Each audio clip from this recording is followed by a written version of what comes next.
Good afternoon, viewers, and welcome to another edition of Inside the Red Chamber. My name is Itua, your host. This week, we'll look at some topical issues that have dominated discussions. In this last week that ended Saturday. For the purpose of time, I'll look at four key issues. First of all, will be the ongoing debate about sequencing of elections and plans by the Senate to override the veto of President Muhammadu Buhari. I will bring you to speed on the latest developments. And I'll also talk to you briefly about the many travails of Senator Dino Melaye, who, as it has become, is notorious, in quotes, for causing many troubles. I also look at his running battle with the government of Kogi State and his latest development about his alleged involvement in gun running.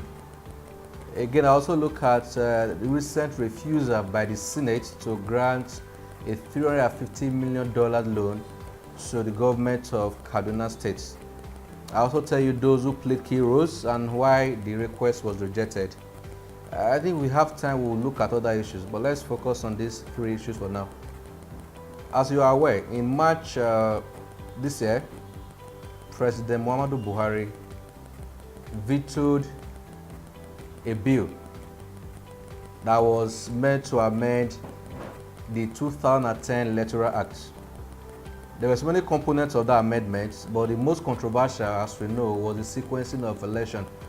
Let me explain that. It means if Buhari had signed that bill into law, there would have been a legal backing on the elections that will come first and the mode they will follow. But for reasons best known to him, that bill was vetoed. But as I speak now, Senate has commenced a move, same with the House of Reps, to override the veto of the president. They have reintroduced the same bill on the floor of the Senate. It has passed the first reading. Now they decide to play out. In the coming days, it will come up for a second reading.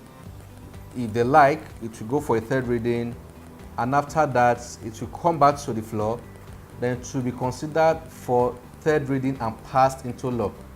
This is how that will happen.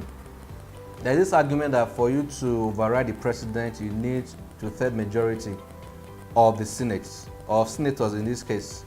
Two-thirds will give you about 73 members.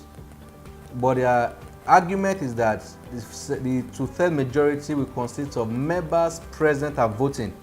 That means if you have only 35 members present when the issue will come up, and two-thirds of that 35 decide to override the veto to become a law, at that point, they will not need the assent of the president for that to become a law. We've only had that, I think, once in this democratic dispensation since 1999. If this happens, we'll add it to the existing one of the creation of NDDC.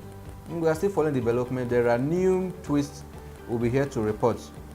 Then the next one is the case of Dino Melaye, a senator from Kogi State. If you recall, he was a member of the House of Representatives between 2007 and 2011. Within the period, he had a serious running battle with the leadership of the House of Reps. I think this man was the speaker then, Honorable Dimeji Bankole. At some point, he was suspended, but the court saved him. He was returned, but after a serious fight. He was not re-elected to the lower chamber. But since his time in the Senate, it has been from one trouble to another.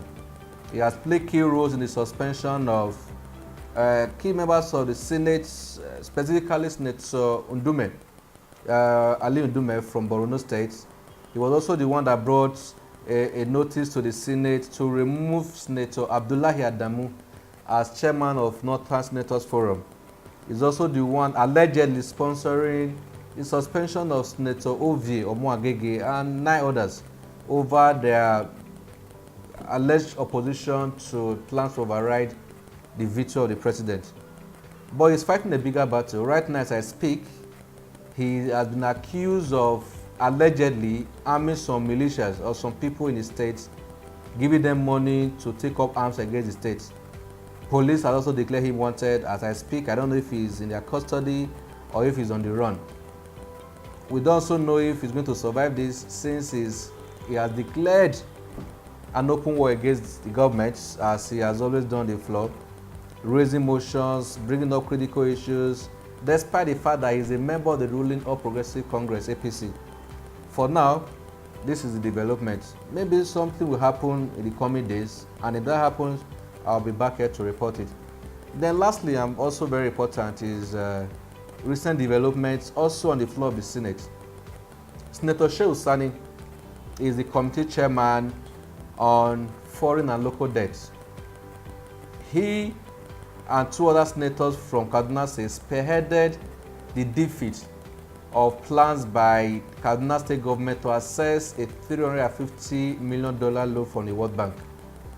Shehu Sani cited instances why his committee could not approve the loan.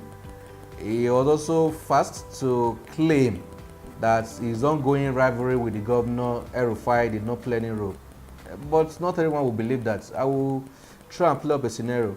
I recall in 2016, the same Shehu Sani, as committee chairman of foreign and local debts, approved a loan for Edo State government, despite the fact that Edo State is number 3 on that list of the most indebted states in Nigeria. But he gave the same reason for rejecting that of Kaduna State. He said Kaduna State is the second most indebted state in Nigeria. But if you could approve that of Edo, which was almost $200 million, why don't you approve that of Kaduna State if it's not a political move? But he has denied that. Maybe he's right, maybe he's wrong. I'm not from Kaduna. Those that know better will ask questions. And 2019 will be a time to decide if what he did was in the interest of Kaduna people or he acted based on his personal opinion. I'm hoping we'll see you again soon. Until then, bye. My name again is Fred Itua. Thank you.